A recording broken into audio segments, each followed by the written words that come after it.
Olá, meus amigos, bem-vindos a mais um Damásio em 15 e a pauta de hoje é uma pauta polêmica, não só no mundo jurídico, mas também para toda a sociedade. Evidente que nós vamos aqui nos ocupar dos aspectos jurídicos.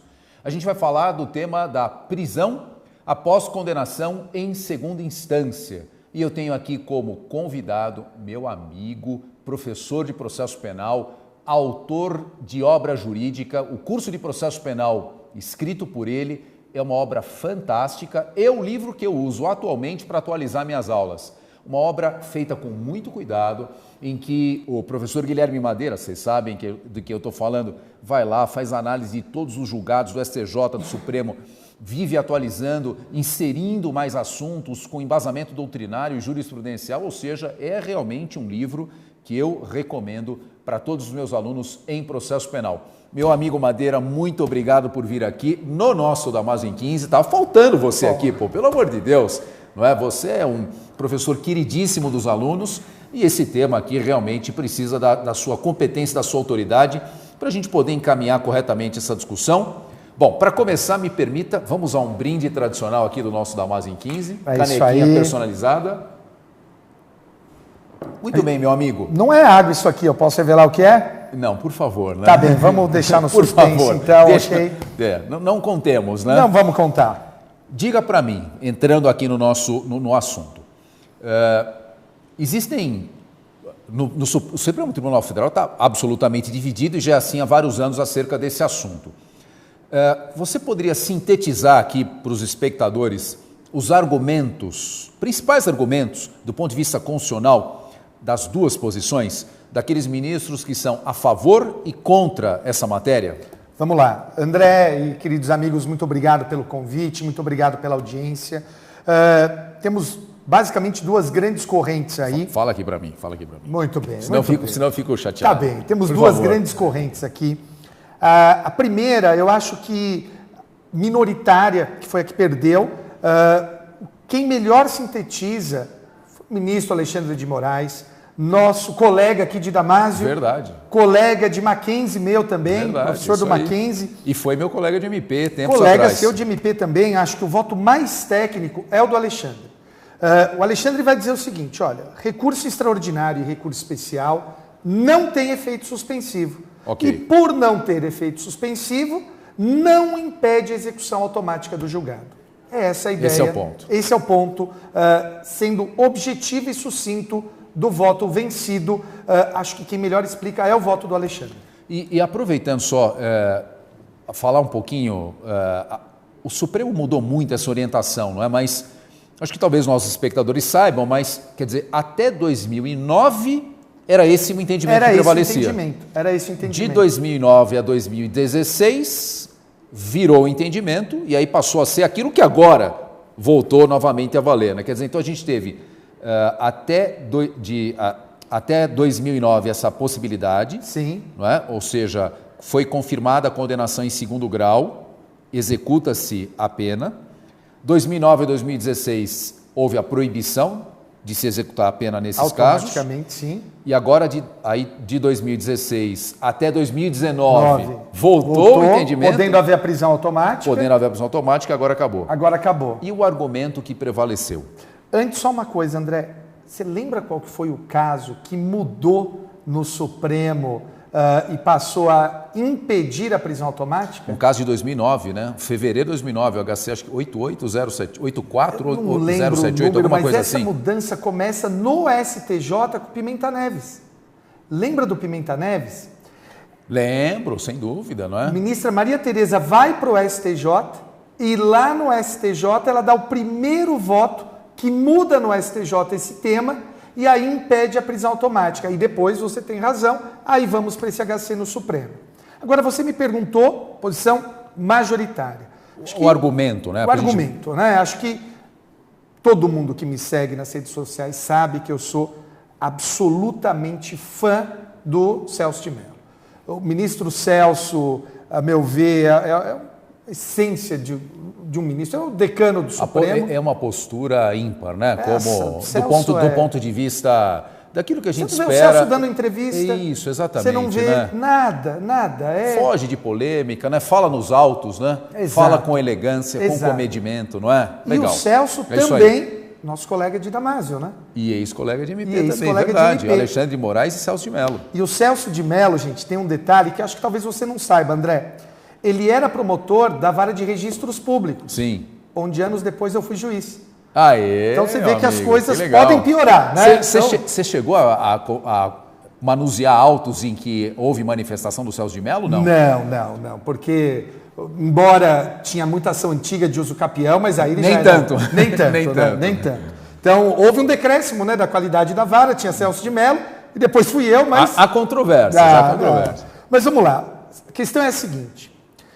Existem dois tipos de prisão, a prisão pena e a prisão cautelar, prisão processual. Prisão pena, como a presunção de inocência vale até o trânsito em julgado, a prisão pena é a que vem após o trânsito em julgado. Logo, tudo que é anterior é prisão cautelar e exige fundamentação. E foi isso que o Celso de Mello disse. Falou, olha, antes do trânsito em julgado, o juiz pode prender. Muita gente confundiu aí... Vai soltar todo mundo. Vai soltar todo mundo, ninguém pode ser preso. Não, pode sim. Pode. Desde que haja motivação. Então, eu até vi gente, André, falando do caso da Elise Matsunaga, do caso Esses casos de repercussão, né? Em que houve fundamento para decretar a prisão preventiva no curso do processo. Todos presos preventivamente. Todos com prisão preventiva. Teve até gente que citou o Champinha. E o Champinha nem prisão é. Não, é menor de 18, né? Ele está internado civilmente hoje. Isso, uma interdição compulsória. Não tem nada a ver com prisão cautelar. Então, é um tema que suscita muitas paixões.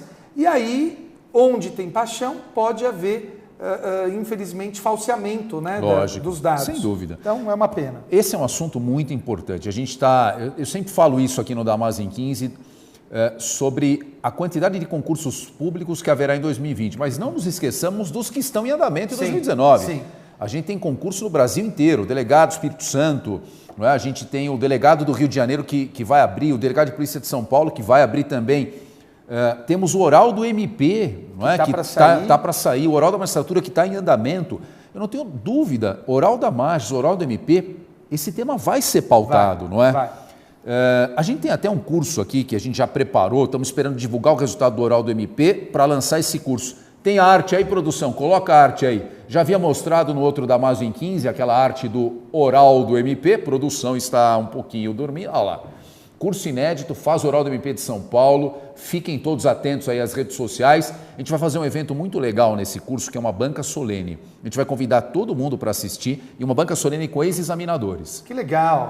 Então a gente vai chamar todos os alunos, porventura aprovados nessa fase oral, e o público externo, vamos acompanhar, vamos fazer uma simulação e colocar ex-examinadores, não é? Para arguir candidatos que passaram para o oral, que se dispuserem a fazer isso, vai ser um evento gratuito, aberto. Sensacional, quero vir ver. Legal, vai ser muito legal, convidadíssimo. Legal. Muito legal.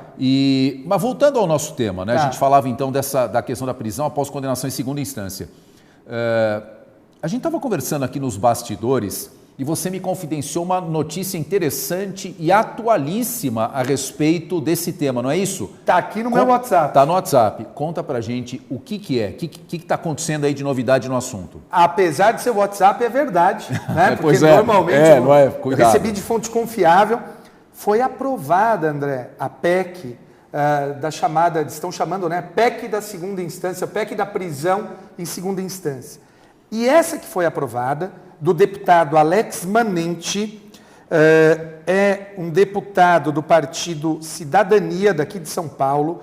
Eu confesso que eu nem sabia também não da existência desse partido, mas o deputado Alex Manente, ele fez uma PEC muito interessante, que vai dar muita discussão, embora eu já tenha uma posição sobre isso, que é o seguinte: recurso extraordinário e recurso especial se transformam em ações autônomas e impugnativas, como revisão criminal. Entendi. E agora... Você deixaria de existir essas figuras recursais. Não existem mais como recurso. Se não existem mais como recurso, então a gente pode dizer que o trânsito em julgado se dará, então, com a confirmação da condenação pelo tribunal. Perfeito. É justamente isso. O trânsito em julgado ocorre no tribunal e aí passa a haver a execução já com julgado no tribunal. É justamente isso. E recurso especial extraordinário, então, como ações autônomas. Você falou que foi aprovada, mas ainda na CCJ, é isso? Foi aprovada na CCJ, ainda tem todo o trâmite, vai passar... Tem que ser aprovada em plenário, nas duas casas, em dois turnos, depois vai para o Senado. Exato. Perfeito. Então vai demorar ainda um pouquinho. Mas já mostra que essa decisão do Supremo fez com que o Congresso se apressasse, né? Exato. Afinal, se a CCJ da Câmara aprovou, depois o próximo passo vai a plenário, 2 turnos de votação, vai para o Senado, quer dizer, pode ser que em breve tenhamos novidade a respeito do assunto. Mas ainda que não demore, eu acho que vale a pena fazer um alerta para os nossos alunos, que é o seguinte: as provas discursivas e as provas orais são essencialmente provas conteudistas. Verdade. Se você demonstra que sabe o que está acontecendo, que está atualizado, você tem uma pontuação maior do que aquele que está, não tenha dúvida, que não tem esse conhecimento. Você imagina um aluno agora, no oral da MAGE, no oral do MP, citando essa PEC, Exato. dizendo que ela seria uma solução juridicamente viável, né? Que show que esse candidato vai dar? André, eu fui ver o oral da magistratura e anotei algumas questões. E, não raros dias, examinadores perguntaram de coisas recentíssimas, que aconteceram na semana anterior, no dia anterior para os candidatos. Eles têm muitas perguntas para fazer, Exato, né? Quer dizer, uma hora acaba o estoque, eles precisam pegar coisas da atualidade para poder municiar ali as questões, né? Agora, tem uma coisa sobre essa PEC que eu quero ver como é que vai acontecer. Os deputados estão mirando na prisão em segunda instância. Lógico. Só que, da forma como está redigida, vai valer para todo mundo. Vai valer para o Estado, para a Fazenda Pública, vai valer para o particular. Então, ou seja, não é só no aspecto criminal, não, é no aspecto civil também, sim. né? Sim. Então, o Estado que fica enrolando recurso extraordinário por anos, não vai ter mais isso, Não cara. vai ter. Não. O tribunal confirmou, acabou. Vai ter que pagar. Precatório, né? Mas Precatório, enfim, mas antecipa bem. Mas antecipa bastante. Será que o Estado vai permitir isso? Pois é, hein? E aí, pelo amor de Deus... A hora que cair a ficha... Pelo amor de Deus, independentemente de quem seja o presidente, de quem seja o executivo, nenhum executivo quer pagar. Seja PT, seja PSDB, seja... Esquerda, direita, centro, centro, seja o que for. Quer segurar. Quer segurar. E isso daqui vai antecipar. Então, eu acho difícil que passe dessa forma. Vamos ver. E uma última questão sobre isso é constitucional? Essa reforma é constitucional? Qual é a tua opinião? O que você acha? Minha opinião é que é. Porque não acho que se trate de cláusula pétrea o momento de formação da coisa julgada. Entendi. Porque é isso que a gente está discutindo aqui. O que aqui. importa, o que é cláusula pétrea é ninguém será considerado culpado após. Exato. Senão após o trânsito julgado. É óbvio que se eles fizessem, por exemplo, o trânsito em julgado na sentença, está desvirtuando tudo. Aí desvirtua. Tudo tem limite. Agora, tudo tem limite. Agora, no TJ, não vejo problema, André. Mas há quem veja. Entendi. Eu tenho alguns amigos que estão dizendo que isso é inconstitucional, que é uma forma de limitar a presunção de inocência, mas eu respeitosamente divirjo desse entendimento. Legal, meu amigo. Excelente, hein? Que papo bem rico aí em termos jurídicos. Os tribunais superiores vão certamente se ver com inúmeras questões. Aliás, hoje em dia, não é? A gente já há muito tempo sabe, né? Quer dizer, o brasileiro que antes conhecia a escalação da seleção, os 11 da seleção, hoje ele sabe de cor os 11 do Supremo, não é isso? E não sabe da seleção. E não sabe da seleção. É isso. Melhor nem saber, né, nessa melhor. fase. E eu queria dizer aqui para os nossos espectadores uma alegria que nós temos aqui na pós-graduação de processo penal de ter no nosso corpo docente pessoas extremamente gabaritadas, os professores aqui do Damásio, mas entre eles um ministro do STJ, Sim. que eu acho que é uma pessoa que também tem essa postura exemplar. Eu vejo uma postura similar ao do Celso de Mello no Supremo, Sim. é o ministro Sim. Rogério Schietti no STJ. Sensacional, não é? Sensacional. Lógico, a gente pode concordar ou discordar com uma outra posição dentro do debate acadêmico, mas em termos de postura, e ele é um excelente professor que a gente convida para dar aula aqui na nossa pós. Aliás, produção, vamos fazer mais um merchan, né? Temos aí a arte da pós-graduação, que eu tenho a alegria de coordenar juntamente com meu amigo professor Madeira, não é? E o professor Rogério Schietti, ministro do STJ, é um dos grandes professores aqui do nosso curso. A nossa pós em processo penal já tem vários anos, aí desde 2014 que esse curso, tratando exclusivamente de processo penal, vem formando uma série de turmas e fica aí então como mais uma sugestão a você que queira se aperfeiçoar dentro do processo penal. Madeira, a gente já vai estar perto aqui de terminar o nosso bate-papo e eu queria que você me dissesse uma coisa. Eu vi uma pessoa que eu sigo no Instagram, na área de esporte, né?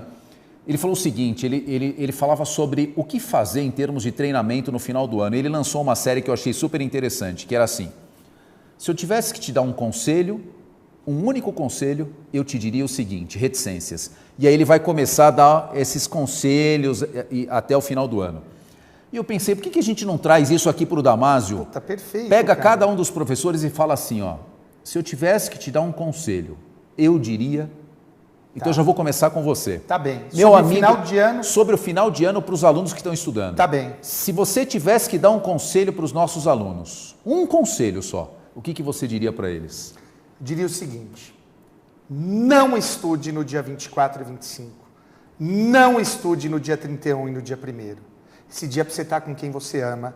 Esse dia é para você descansar. Esse dia é para você agradecer. Não é para você estudar. Não vai fazer diferença na sua vida.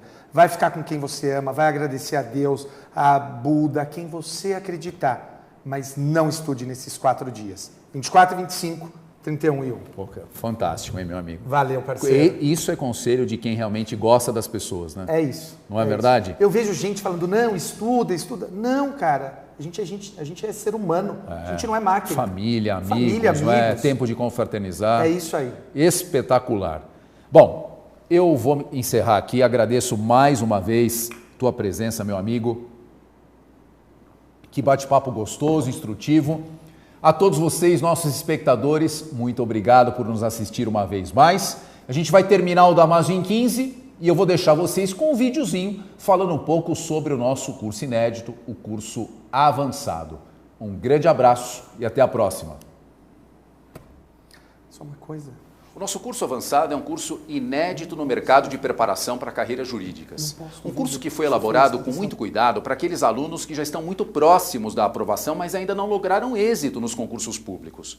Seja porque na primeira fase ficaram por alguns pontos, ou porque foram reprovados na fase escrita ou no exame oral. Esses alunos, esse público, não almeja refazer tudo do começo. Para eles não é indicado um curso de entrada, nem um curso intermediário, mas sim, como o nome diz, um curso avançado. Aquele curso que se propõe a dar para você o empurrão final, aquilo que está faltando para você conseguir atingir a sua preparação. Esse curso tem um conteúdo programático, um conjunto de matérias diferenciado, um corpo docente cuidadosamente selecionado para atender a isso que nós sabemos é um público extremamente exigente.